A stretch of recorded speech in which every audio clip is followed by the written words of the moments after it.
Hello ma'am, कैसी हैं आप? Good, thank you. Okay ma'am, आपका इंटरव्यू कैसा हो गया मैम? सही था सर। बढ़िया हो गया। हाँ जी सर। मैम आपका ऑप्शनल क्या था? सर मेरा ऑप्शन केमिस्ट्री था। केमिस्ट्री। और मैम कौन सा मीडियम था? Sir English medium. English medium. Ma'am कौन सा अटेम्प्ट और आपका नाम और एजुकेशनल बैकग्राउंड क्या था आपका? वो सर मेरा नाम पूजा मीना है। मैंने मिरांडा हाउस से केमिस्ट्री ऑनर्स में ग्रेजुएशन किया है। जी मैम। ये मेरा थर्ड अटेम्प्ट था, first mains first interview. Okay, तो मैम जैसे कि आपका थर्ड अटेम्प्ट था, उस बार आप धौलपुर हाउस तक पहुंची हैं, तो इसके लिए आप लोगों को बहुत बहुत शुभकामनाएं थैंक आपको। You sir. And I hope कि आपका हो जाए फाइनल लिस्ट sir. में नाम आ जाए आपका।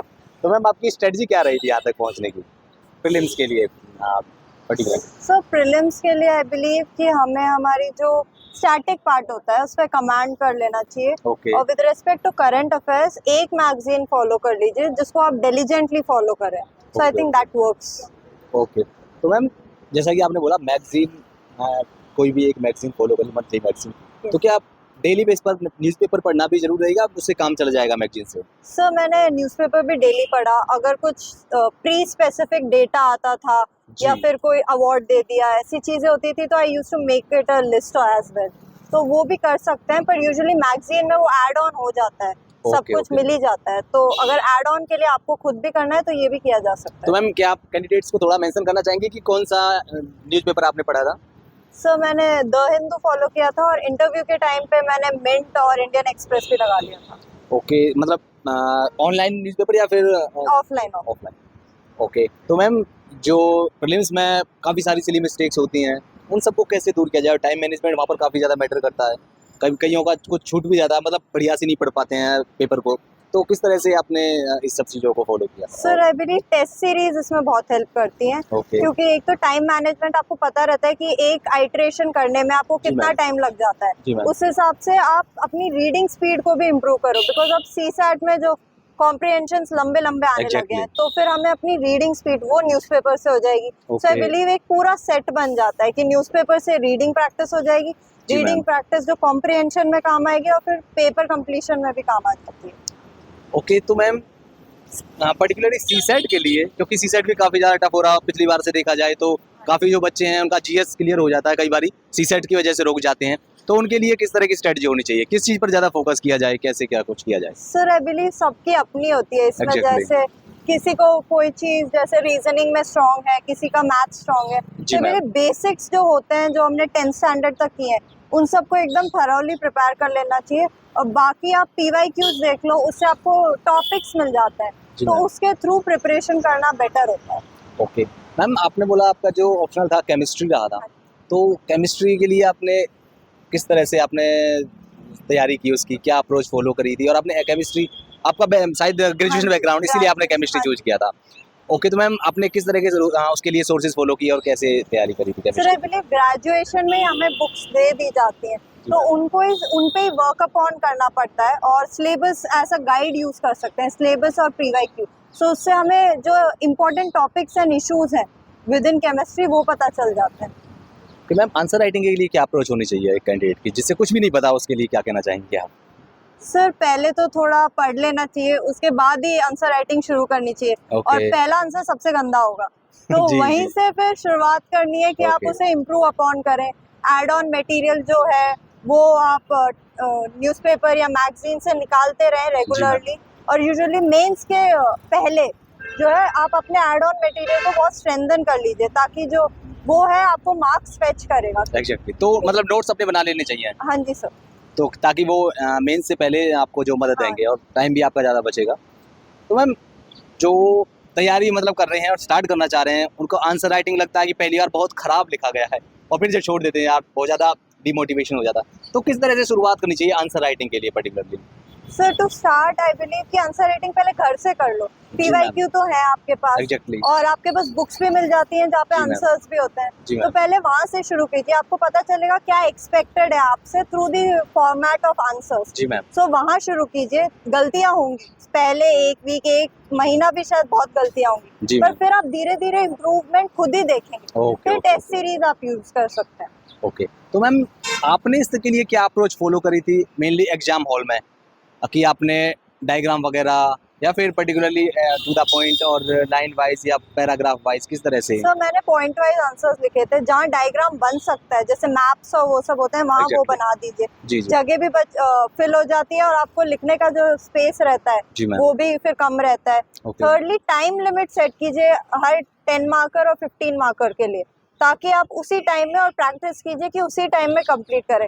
कोशिश कीजिए पेपर 5 मिनट पहले भी अगर कंप्लीट हो जाए, ताकि क्योंकि सब कुछ पता नहीं होता पेपर में, जी जी जी। तो कोई क्वेश्चन ज्यादा ले ले कोई कम ले ले, तो उस हिसाब से आपको वहीं प्लान करना पड़ता है। ओके मैम, पीवाईक्यू कितना ज़्यादा इंपॉर्टेंट होते हैं? क्या पीवाईक्यू करने चाहिए या फिर टेस्ट सीरीज पर फोकस रहना चाहिए मेंस के लिए?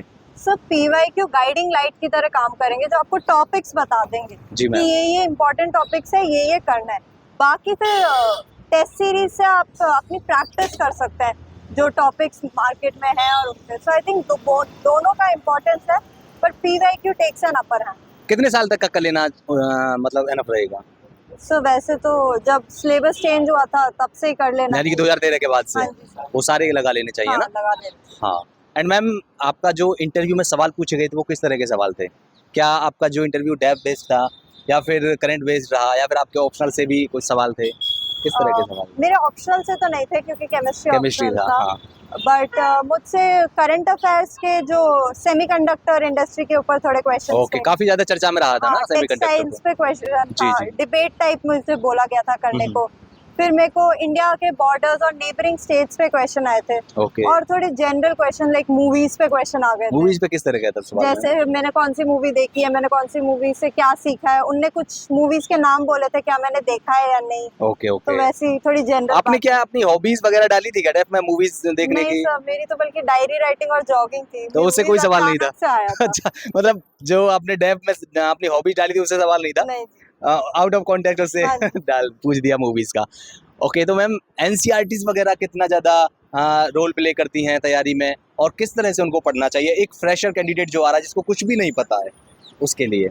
सर जैसे हर बच्चे का अलग होता है इसमें, जैसे आर्ट्स वाले होते हैं उनने बहुत 12th तक एनसीईआरटी जो आर्ट्स की सब्जेक्ट की है वो पढ़ी होती है, जी मैम। पर साइंस वालों का थोड़ा छूट जाता है उससे। जी, जी। सो आई थिंक 9th से 12th की NCERT are better rather than 6th से कवर करना। ओके। तो 9th से आप कर सकते हैं, और वो टॉपिक्स कीजिए जिनमें आपको क्लैरिटी नहीं है, जैसे पॉलिटी कर ली, इकोनॉमिक्स जो 11th की है वो काफी अच्छी है, तो उन इश्यूज को ले सकते हैं। मैम कितनी बार पढ़ लेनी चाहिए कोई एनसीईआरटी? एक एनसीईआरटी की अगर बात करें सर एक बार वैसे काफी रहती है, और यूजुअली आपके मटेरियल जो बनता है फिर उससे कुछ इम्पोर्टेंट मिल जाए तो उसे Okay, एक okay. जगह नोट डाउन कर लीजिए ताकि आपको वापस वहां ना जाना पड़े। मैम जीएस 1 2 3 4 जो सब्जेक्ट्स हैं मेंस में, उनके लिए आपने कौन कौन से रिसोर्सेज फॉलो किए, किस तरह की अप्रोच फॉलो किया आपने ताकि ज़्यादा से ज़्यादा स्कोर किया जा सके? सर आई बिलीव रिसोर्सेज तो सबकी स्टैंडर्ड ही होती है, तो जी, मैम। अलग से तो कुछ बताने का वो है नहीं। जी जी। But about the strategy I believe एक सोर्स पे स्टिक ऑन कीजिए ओके। और उसको कॉम्प्लीमेंट करते रहिए, जहाँ से आपको डेटा मिल जाए, कहीं से कोई और पॉइंट मिल जाए टेस्ट सीरीज से, सो उस पे वर्क अपॉन और ऐड ऑन कर सकते हैं, पर सोर्स एक ही रखिए।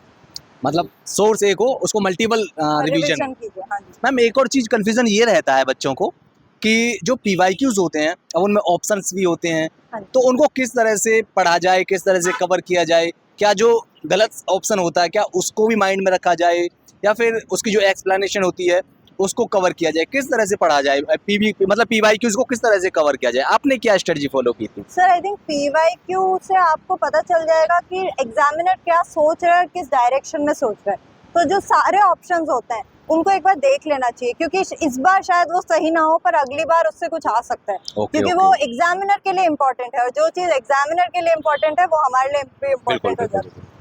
मैम क्या इसके नोट्स वगैरह बना लेने चाहिए कि अपनी लैंग्वेज में जो हमारे ऑप्शन होते हैं पीवाईक्यूज में, जो प्रीलिम्स के जो ऑप्शन होते हैं उन सब के क्या अलग से कोई नोट्स वगैरह बना लेने चाहिए? सर अगर किसी को नोट से पढ़ना सही लगता है तो उन्हें बना लेना चाहिए, वरना मैं तो बुक से ही सीधा पढ़ती थी। ओके। एंड मैम जो ये जर्नी काफ़ी ज़्यादा लंबी रहती है, जैसा कि आपको पता है 1 साल तो एग्जाम्स में निकल जाता है, प्रीलिम्स मेंस देन इंटरव्यू, तो काफ़ी ज़्यादा डिमोटिवेशन भी हो जाता है बच्चों को।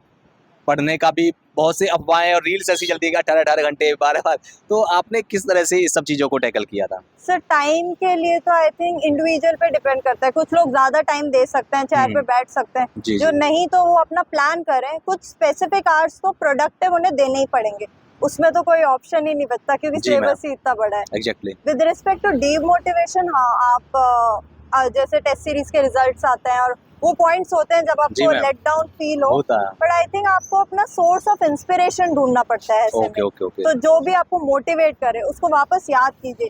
एक दिन शायद ब्रेक भी ले सकते हैं, वीकली या मंथली, जैसे आपको ज्यादा कंफर्टेबल हो। एक ब्रेक जरूरी होता है, Okay. फैमिली और फ्रेंड से कनेक्टेड रहना जरूरी होता है। So I believe these are somethings which work. Ma'am कोई इंटरव्यू में आपका कोई कुछ अटपटा सिली सवाल कोई जो ऐसा कोई सवाल था? सो मूवीज ही था जो अलग से आ गया था। अच्छा। मूवी का नाम पूछा, कौन सी देखी, उससे क्या सीखा। हाँ, बस ऐसे ही लगान के बारे में पूछा, लगान से Okay. 2 चीजें क्या सीखी, तो ये एक थोड़ा अटपटा था। ओके एंड मैम इंटरव्यू से पहले आप कैसा फील कर रही थी और अभी कैसा फील कर रही हैं? सर इंटरव्यू से पहले कोशिश तो थी कि थोड़ा काम रहे, जी। पर वो अंदर थोड़ा चलता ही रहता है कि क्या पूछेंगे क्या होगा। जी जी। अभी तो थोड़ा रिलीफ तो लग रहा है। Okay ma'am, thank you ma'am and I hope कि आपका फाइनल लिस्ट में नाम आ जाए।